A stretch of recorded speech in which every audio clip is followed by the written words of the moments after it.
Hello students, आज हम नया टॉपिक पढ़ने जा रहे हैं जिसका नाम है ततारा वामीरो कथा।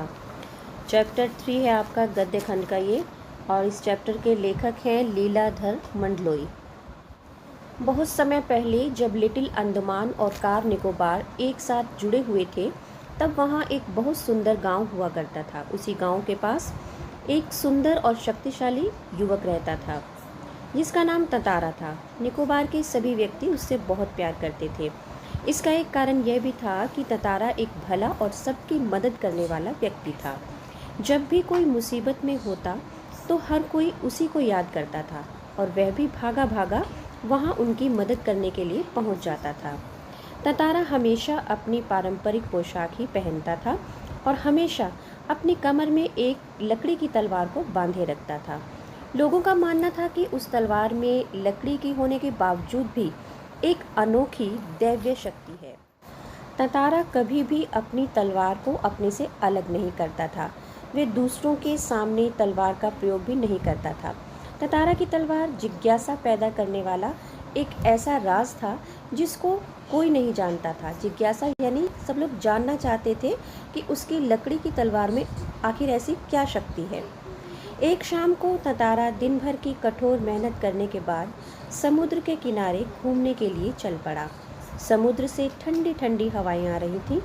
शाम के समय पक्षियों की जो चहचहाहट होती थी, ठीक है, और धीरे धीरे वो शांत हो रही थी।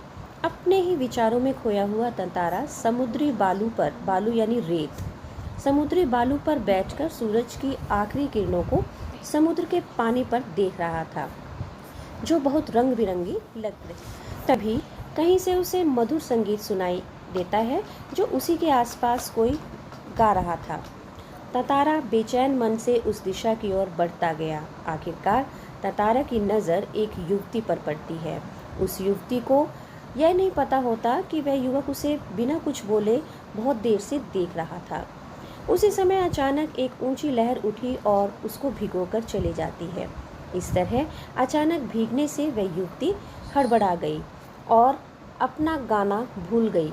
ततारा ने बहुत ही विनम्र तरीके से उस युवती से पूछा, तुमने अचानक इतना सुरीला और अच्छा गाना अधूरा ही क्यों छोड़ दिया? आपने अपने सामने एक सुंदर युवक को देखकर युवती आश्चर्यचकित हो जाती है और उसने नकली नाराज़गी दिखाते हुए उत्तर दिया, पहले ये बताओ कि तुम कौन हो, मुझे इस तरह क्यों देख रहे हो और इस तरह के अनुचित या बेकार के प्रश्न पूछने का क्या कारण है? ततारा बार बार अपना प्रश्न दोहराता रहा, यही कि उसने गाना क्यों छोड़ा। ततारा के बार बार एक ही प्रश्न को दोहराने के कारण युवती चिढ़ जाती है। युवती ने कहा, आखिर मैं गीत क्यों गाऊं, अर्थात मैं तुम्हारी बात क्यों मानूं?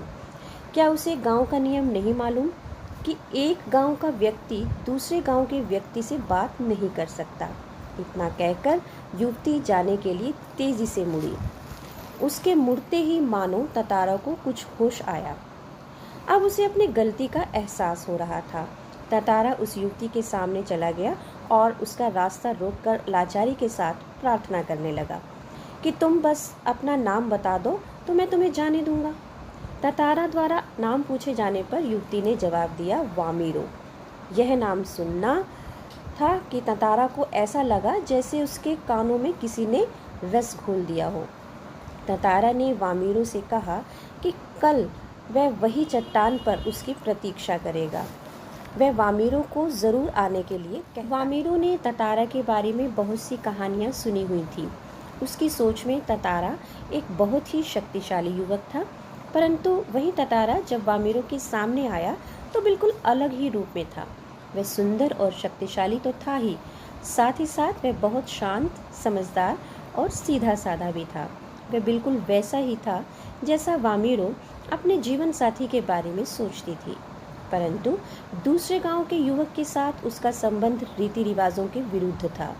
इसलिए वामीरो ने ततारा को भूल जाना ही सही समझा। परंतु यह आसान नहीं लग रहा था क्योंकि ततारा बार बार उसकी आंखों के सामने आ रहा था, जैसे वह बिना पलकों को झपकाए उसकी प्रतीक्षा कर रहा हो। ततारा दिन ढलने से बहुत पहले ही लपाती गांव की उस समुद्री चट्टान पर पहुंच गया था जहां उसने वामीरो को आने के लिए कहा था। वामीरो के इंतज़ार में उसे हर एक पल बहुत अधिक लंबा लग रहा था। उसके अंदर एक शक भी पैदा हो गया था कि अगर वामीरो आई ही नहीं तो उसके पास प्रतीक्षा करने के अलावा और कोई चारा नहीं रह जाएगा। वामीरो ततारा से मिलने ततारा और वामीरो अब हर रोज़ उसी जगह मिलने लगे। लपाती के कुछ युवकों को इस प्रेम के बारे में पता चल जाता है और ये खबर हवा की तरह हर जगह फैल जाती है। वामीरो लपाती गांव की रहने वाली थी और ततारा पासा गांव का। दोनों का संबंध किसी भी तरह संभव नहीं था क्योंकि रीति रिवाज के अनुसार दोनों के संबंध के लिए दोनों का एक ही गांव का होना ज़रूरी था। कुछ समय के बाद पासा गांव में पशु पर्व का आयोजन किया गया। पशु पर्व में हट्टे कट्टे पशुओं के दिखावे के अलावा पशुओं से युवकों की शक्ति परखने की प्रतियोगिताएं भी होती थीं। ततारा का मन इनमें से किसी भी कार्यक्रम में नहीं लग रहा था। उसकी परेशान आंखें तो वामीरो को ढूंढने में व्यस्त थीं। जब ततारा ने वामीरो को देखा तो उसकी आंखें नमी से भरी थीं और उसके होंठ डर कर काँप रहे। ततारा को देखते ही वामीरो फूट फूट कर रोने लगी। ततारा इस तरह वामीरो को रोता देखकर भावुक हो जाता है। वामीरो के रोने की आवाज़ सुनकर वामीरो की माँ वहाँ आ गई और दोनों को एक साथ देखकर गुस्सा हो गई। उसने ततारा को कई तरह से अपमानित करना भी शुरू कर दिया। गांव वाले भी ततारा के विरोध में बोलने लगे। लोगों की बातों को सुनना अब ततारा के लिए सहन कर पाना मुश्किल हो जाता है। अचानक उसका हाथ उसकी तलवार पर आकर टिक गया। गुस्से से उसने तलवार निकाली। उसने अपने गुस्से को शांत करने के लिए अपनी पूरी शक्ति से तलवार को धरती में गाड़ दिया और अपनी पूरी ताकत से उसे खींचने लगा।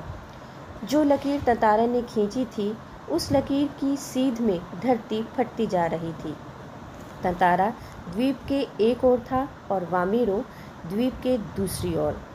ततारा को जैसे ही होश आया उसने देखा कि द्वीप के जिस ओर वह है वो टुकड़ा समुद्र में धंसने लगा है। अब वह तड़पने लगा।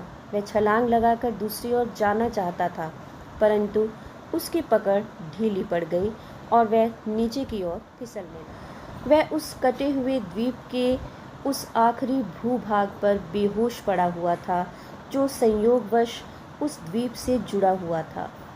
बहता हुआ ततारा कहाँ गया, उसके बाद उसका क्या हुआ, ये कोई नहीं जान सका। इधर वामीरो ततारा से अलग होने के कारण पागल हो जाती है। वह हर समय बस ततारा को ही खोजती रहती और उसी जगह आकर घंटों बैठी रहती जहाँ वो ततारा से मिलने आया करती थी। उसने खाना पीना छोड़ दिया था। परिवार से वह कहीं अलग हो गई थी। लोगों ने उसे ढूंढने की बहुत कोशिश की परंतु अब वामीरो का भी कोई सुराग नहीं मिल रहा। आज ना तो ततारा है और ना ही वामीरो, परंतु फिर भी आज उनकी प्रेम कथा हर घर में सुनाई जाती है। निकोबार के निवासियों का मानना है कि ततारा की तलवार से कार निकोबार के जो 2 टुकड़े हुए उसमें से दूसरा टुकड़ा आज लिटिल अंडमान के नाम से प्रसिद्ध है जो कार निकोबार से 96 किलोमीटर दूर स्थित है। निकोबार निवासियों ने इस घटना के बाद अपनी परंपरा को बदला और दूसरे गांव में भी विवाह संबंध बनने लगे। ततारा वामीरो की जो एक दूसरे के लिए त्यागमयी मृत्यु थी वह शायद इसी सुखद बदलाव के लिए थी। तो स्टूडेंट्स, ये था ततारा वामीरो कथा का सारांश।